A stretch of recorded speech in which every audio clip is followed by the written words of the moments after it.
Hello there, Shakers. Welcome to another episode of Mindshack Podcast. This podcast has been developing and growing beyond our expectations. We would really love to thank you, that's all, and we hope you enjoyed today's video. Hello, greetings, Dumelang, Jambo. My name is Jean-Claude Guaze, aka JC. Welcome to season 4 of the Mindshack Podcast. We are a Gen Z podcast that focuses on discussing societal issues, entrepreneurial leadership, culture, and borders on topics in psychology for Africans. All we do is shake out the cobwebs on the social issues we see in the world today. We do it the African way. Many of the money problems that we see people face could have been avoided if financial literacy had been taught earlier on in school. That knowledge lays the groundwork for students to develop strong money habits early on and avoid common blunders that lead to a lifetime of financial difficulties. This conversation is part of a series about understanding the current state of financial literacy as well as spending habits. So Mind Shakers, this is episode 7, titled Financial Literacy and Spending Habits. So this conversation is not my area of expertise. I must be honest. Not that I have a lot of areas of expertise. I'm a podcast host, so I tend to have that assumption on me because research is a big part of what we do. This area I've not had to do a lot of research on, and that's because we've got a guest that's in that particular area that is a person that has that direct expertise and working and has been doing this as chosen for their career path. So our guest is a financial planner. Let me rephrase that. They serve as an assistant financial planner with strong passion for providing suitable financial solutions for individuals and improving the financial well-being of the African workforce. Skilled in financial planning and financial analysis, our guest is a young professional that is a guest by the name of Khumbo Nkhoma. Khumbo, I hope I've not butchered your name. Apologies if I have. Let me know if I'm wrong. But first off, just also let us know how you're doing, if you're excited for this conversation and why you decided to join in this conversation. All good. Now, thank you, man. Just to say you didn't butcher the name at all. That was perfect. Thank you for having me. I think this is my first podcast ever. So it's a nice opportunity for me to speak to someone that looks like me about something that's very important to me. And that's essentially why I decided to have this conversation with you guys. So thank you. Yeah, no, thanks so much for accepting. I think it's a conversation that's important for younger people. And as young people we're having these, it's a good thing you're already in this space as a professional, kind of leading the way. Side note to people that are listening, Khumbo Nkhoma, you can find him on LinkedIn and see some series of videos that he does where he speaks about financial literacy and how to enable yourself with different engines of the financial space. Very, very interesting. And he does it with a peer of his of the same age. Khumbo, I think we can jump straight into this conversation. The first thing I want to know is, Rich Dad or Poor Dad, are you a fan? I'm a fan. Shout out to Robert Kiyosaki. I've actually read that book, I want to say 3 or 4 times, because I first read it as a kid. It was just in the house somewhere. You know, let me just read this book, you know, and you read it, you see the principles he's speaking about, whatever. Then I think I read it again, I want to say in high school. I'm like, okay, I kind of see it. I read it in varsity, and then I read it again when I started working. And when I started working is when everything clicked in the book, like, okay. So yeah, long story short, I'm a big fan of the book. Okay. Okay. So I think that book then, from someone from your space, has a lot of actual, realistic, feasible, and usable tips, right? For sure. And it's just nice to get Robert's perspectives on, you know, his rich dad and his poor dad, because I looked at Poor Dad and I'm like, this is my dad. Dad, no, like, I don't mean it like that. I'm just saying I saw similarities in, you know, Poor Dad is basically very highly educated, degrees galore, works very hard. So he's academically smart, but financial literacy wise, he's lacking. So, you know, there's that gap where how can you be so highly educated, but financially you're not really leveling. And I just saw so much of my dad in that, because same situation, very smart, but never had the opportunity to get financial literacy and sort of use those tips to increase his wealth. So yeah, I saw a lot of, you know, my own family members in that. And another thing I took from the book was this discussion about assets. There's this whole thing that a house is an asset, and it can be, but not your primary residence. The house you live in is not an asset because you're paying rent and taxes. You may be paying a bond, so until that house is sold and you generate some capital from that, or you're renting it out, it's not an asset. Same with a car. It's not a financial asset. You're pouring money into this car, bond, petrol, maintenance. So sure, it helps you get around, but it's not a financial asset. You're pouring money into this thing and it's depreciating. So yeah, those are two big things I took from Rich Dad, Poor Dad. Very interesting. And it takes me straight into the next question. What is one common myth or topic in this field of yours? Not only in your field, but from a person's walk and perspective, that is one that should be debunked. Now, speaking on the other side of things, right? One that should be debunked. What's your thoughts on that? One myth that should be debunked is that not all financial planners are insurance salespeople. That's a very common misconception in this industry. You get a call from a financial advisor and immediately it's like, no, I don't want insurance. I don't want any of that. Where that's not the only thing we deal with. We deal with insurance, investments, retirement planning, tax, planning your estate so that when you pass away, your estate devolves correctly. We do the full picture, but there's been this perception in the industry, and this is as a result of previous years where it was insurance based, just sell policies, never see the client again, and then the advisor gets their commission. Now there's a lot of good financial planners. There's a financial planning board, the FPI, the Financial Planning Institute, the FSCA, and these bodies regulate, this industry we operate in. So it's not a fly-by-night thing. We are very professional people. We take our work very seriously.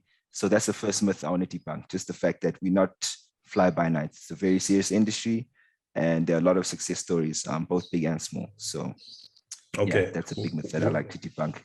Okay, we're still setting the tone for this conversation. So also just like looking at the foreground, right? What do you think about equality in this space? What do you think about women, from the perspective of the financial planner, who the average financial planner often is, and then also the side of the people that are the clients, the people that are being served?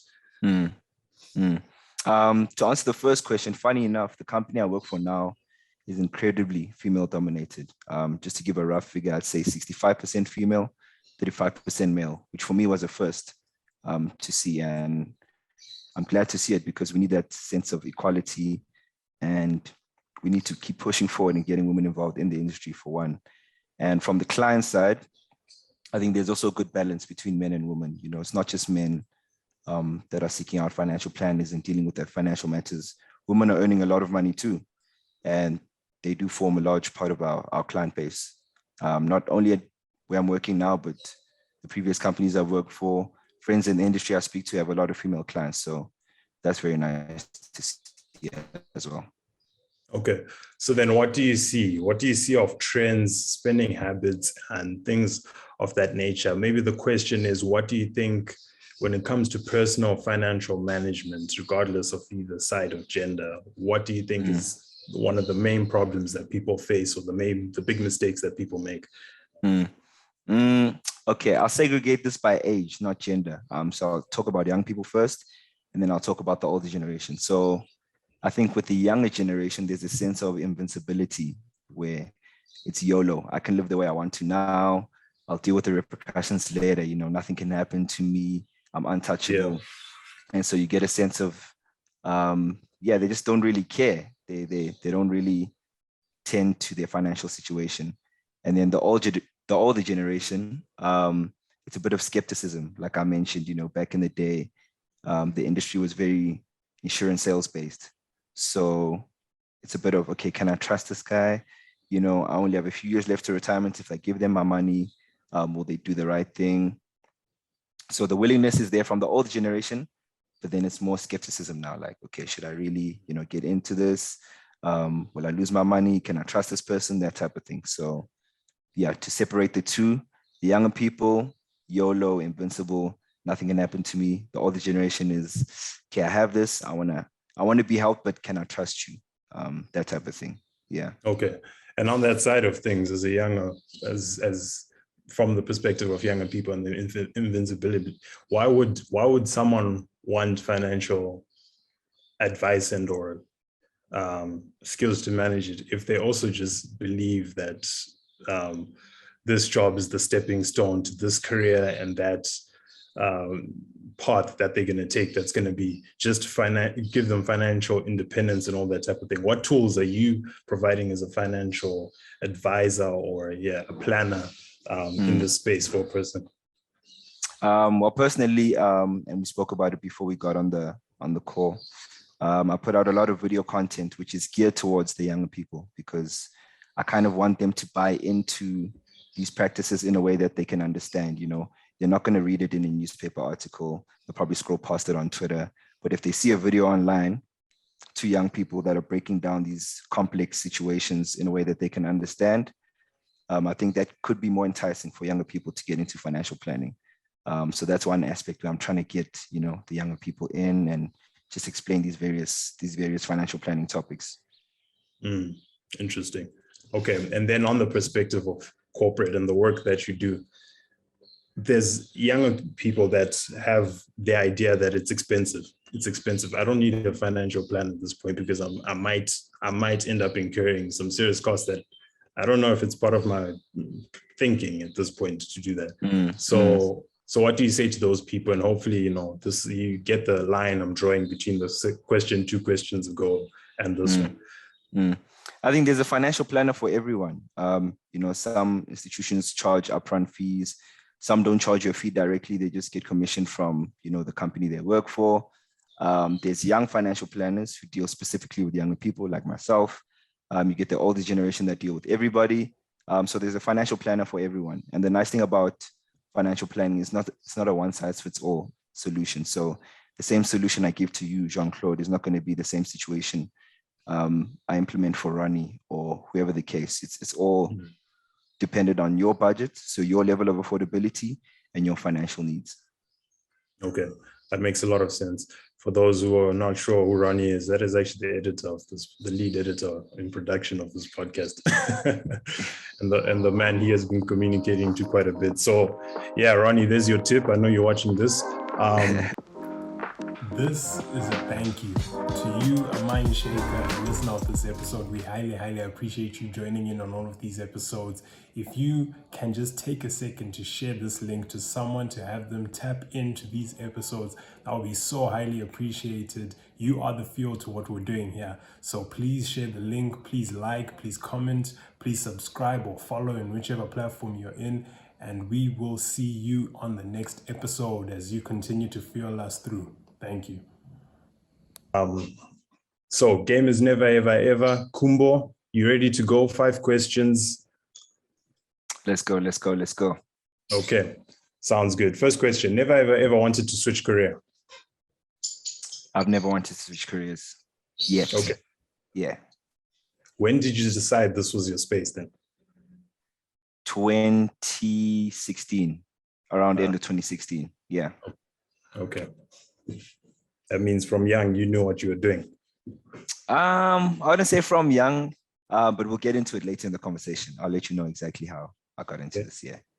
And with your next question, never, ever, ever regretted making a purchase? Actually, I've never regretted making a purchase ever in my life. I can't lie to you. Every single purchase has been solid. I wouldn't say solid, but I've enjoyed every purchase. There's no purchase I look at like, you didn't have to do that, or, you know. Maybe a couple of dates that I'm like, I wish I could get that money back, but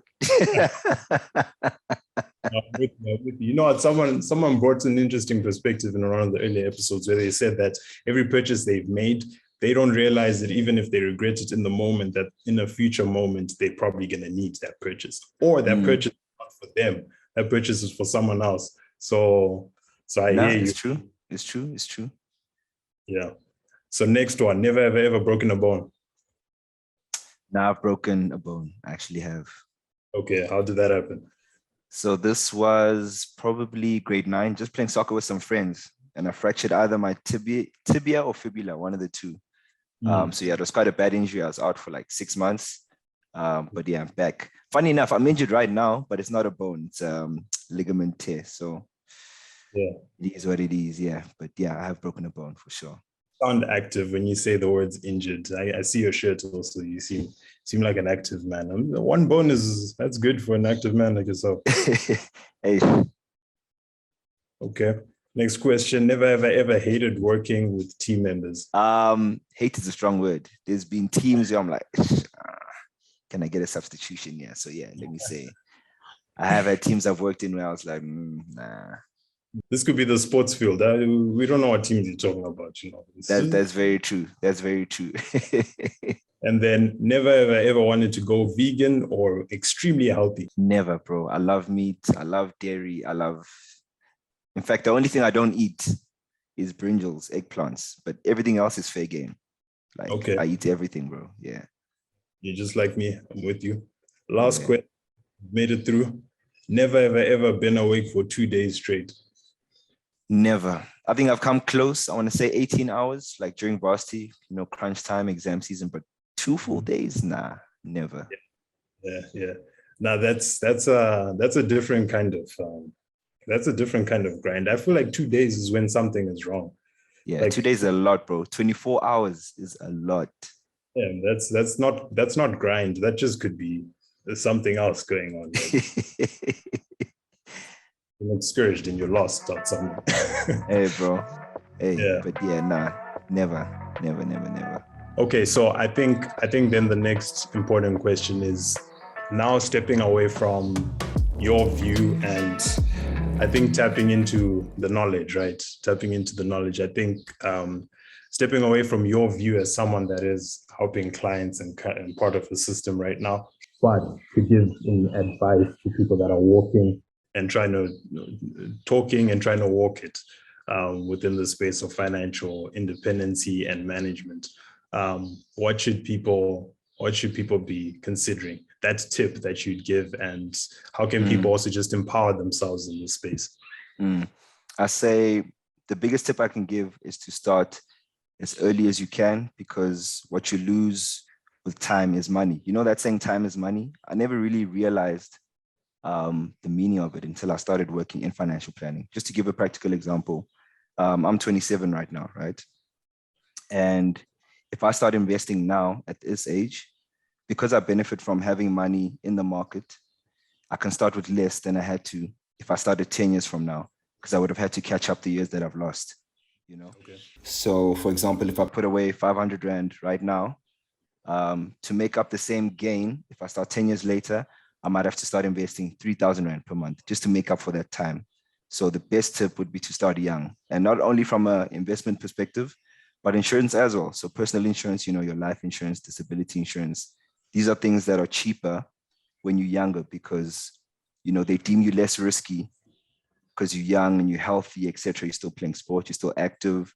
That influences the premium you pay, and it will be lower than had you taken out a policy 10 years from now. So start young. It'll literally save you money in the long run. Okay. So what are some of those important engines? Those important engines that a person should be considering? Okay, so we can look at your retirement annuities, right? Which is a retirement savings vehicle you take out in your own accord, which is not a pension fund. Pension fund, provident fund you get from your company that you work for, right? If you're lucky enough. Whereas a retirement annuity, anyone can take out on their own accord, and you put away money monthly, quarterly, yearly, whatever the case. So that's one vehicle that I really stand by and recommend young people take out your retirement annuities because there are tax benefits for you as well. So that's one. Two, from just an investment perspective, either unit trust, which is basically like a basket of equities that you can purchase. So for example, one Apple share might be way too expensive for a person to buy. And a unit trust allows you to purchase units in these companies at a very low cost. So at 500 Rand per month, for example, you could purchase, units in Apple, units in Microsoft, units in Alphabet, Google, whatever the case. So you're basically sharing in the market at the same rate that someone who purchases the individual equities is. So unit trust is a very good investment vehicle. And let's look at estate planning as well. I think having a will in place makes sense, especially have dependents. We have a lot of young parents. We have kids who their parents are dependent on. having a will in place, just to make sure that when you pass away, you're not wound up in dealing with the estate for a long time. We know, okay, intended for this to go there, and that's going to happen there. This is going to go there. A will is a nice thing to have in place as well. So retirement annuity, unit trust, a will, and then from an insurance perspective, I'm a big fan of income protection for young people, which essentially protects you in the event that you lose your income, your salary, right? Whether you fall sick or you become disabled, it essentially replaces your income. So it's a nice thing to have, because if you look at it this way, for example, let's say you're paying 400 Rand per month for income protection. It's a lot less, it allows you more room to breathe than if you had to try and save your whole salary every month, so that if it were to, fall away, it's replaced, So sharing that risk with an insurance company, paying your small premium, or pooling into this fund where, if you lose your income, that'll pay you. So income protection for sure. Is also key. Yeah. Okay. Very, very interesting.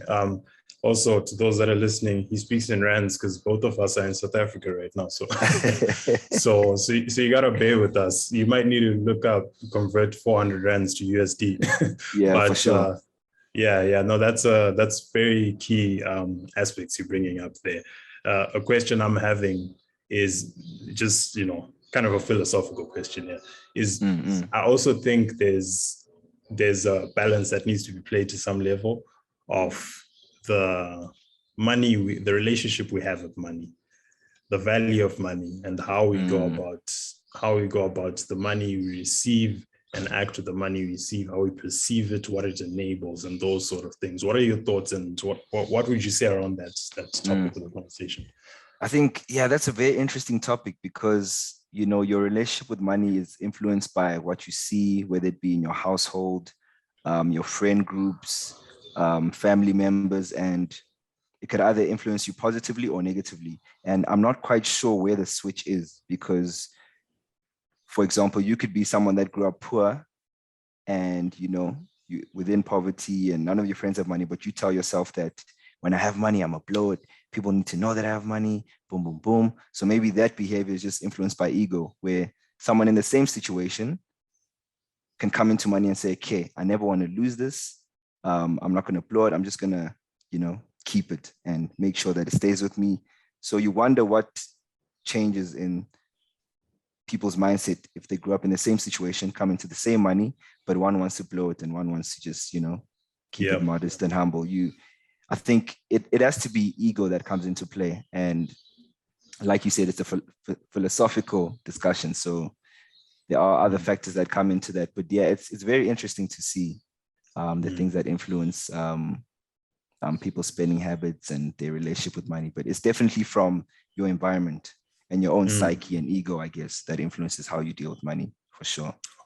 Okay, so then what's the, let's just say as a young person, again, I've just landed a decent job, even with a small amount of money. Let's maybe try include people, I've landed a job and I'm receiving money and I'm trying to build something for myself. And this is, in my mind, like engines you've spoken of, around the income protection, retirement, annuity, and others of that nature might not exactly be in my mind, they're not easy to get to, or like, you kind of don't know where to go about doing it. So the question is for a young person that's got that salary, looking at it for that month, and it's a little bit, and they're just trying to make forward progress. What should they be thinking about their money? How should they be using it? The first point would be to budget, and that you can either do alone or you can seek out a financial planner to assist you with that, because that's the cornerstone of financial planning, right? Whatever investment, retirement, or insurance solutions you implement will be based on what you have available after you've covered your expenses, etc., right? So you have to budget firstly. And then once you've budgeted and you've established your income and expenses, that's when you can sit with a financial planner and we both unpack, okay, what are your goals in life? What are you trying to do? What are you trying to save for? What are you trying to protect? And ideally, we'd like to implement all the solutions to cover all your bases. But if we can't do that, we look at what's most important to you. What do you want to take care of right now? And then from there, we can work on that, review on an annual basis, because, we always hope that there's forward progression. You will come into more money as you grow in your career. And as you come into more money, there's more money available to put aside for different things. So I guess, the first point would be to budget, look at what you can afford. And secondly, to say, okay, what's most important to you? And that's what we work with. Okay, very interesting. So this is our last question, Khumbo. We've wrapped up this comment. I think more time would have been great. Maybe we'll reach out to you for a future conversation just on the area of the engines and stuff like that. When your experience really starts to kick in and put in those kind of things. I feel like for someone that's listening, that's where they're note taking and they're like, okay, chatting to other people about these kind of things. So this last question, a quick one then, in guidance again for someone that's listening to this. There's a lot of information online about this type of thing. I understand the pandemic has probably played a big impact in this space in general for most people. So the question is, for the person that's listening, where's the best place to start seeking information? If they want to know about empowering themselves financially, seeking information besides maybe a planner, I think that's one of the steps, but just as, research online, that type of space, where's the best place? So I have to give a shout out to Koshi Karan. I don't know if you've heard about him. Okay. He's a guy on Twitter that basically tweets very good financial information. Whenever there's a topic on Twitter, renting versus buying or things like this, he'll tweet a thread and he'll basically break down the pros and cons of each one. So if you can follow him, Koshi Karan, tweets very good stuff. And I think his platform is called Banker X. So you can also read his articles there. As you mentioned earlier, I put out content with my friend Nico. Shout out to Nico. So if you'd like to get more, context as to what financial planning is and what exactly we can do for you, you can catch me on LinkedIn, on YouTube, Khumbo and Nico. And I think those are the nice two platforms I can suggest for people to reach out and seek financial information. Yeah. Okay, I'm not going to ask you to spell Koshi Karan because I probably would, it sounds baffling, but Banker X probably, will help us get to Koshi Karan. There you go. There you go. No, sounds good. This has been very, very beneficial. So I'll obviously go ahead and say, Khumbo, thank you so much for this time. Very, very, very helpful to those that were listening. Any last words, any last thoughts? I wanted to say thank you for having me on the platform. And like you mentioned earlier, I'm more than happy to do a part 2 where we can break down, further concepts in detail, just to give an idea of how these things work and how they can benefit people. And I've really enjoyed this show. I'm surprised it's over that quickly. Like I was just warming up. So thank you, man. Thank you for the time. And I appreciate it, man. I will definitely note you down as someone who could bring back. This was a good conversation. I hope people that are listening have enjoyed it, have taken something away. Sometimes you're in a conversation, you're like, this is a good conversation. And yet people are like, no, that was boring. But I would bet if people stuck it, a couple minutes into the meat of the conversation, they would have enjoyed it. So again, thank you very much, not only to Khumbo, but thank you to our guest for joining in. Thank you to you, our mind shakers, for listening to this episode on financial literacy and spending habits. Please don't forget to follow us on social media and tell us your thoughts on this area of financial literacy and spending habits, particularly in the African context, whatever it means to you. Most of all, mind shakers, we encourage you to go out there and share anything you might have learned from this episode as we all strive to learn together and boldly shake the world. Thank you. Thank you for listening through to the end. If you've enjoyed this episode, please like and subscribe on your preferred podcast platform, or all of them. There's going to be plenty of exciting episodes to come, so if you want to catch that, follow us on all social media platforms at Mindshack Podcast, and of course, follow us or subscribe to us on our YouTube platform or our YouTube channel at Mindshack, and of course, see you on the next one.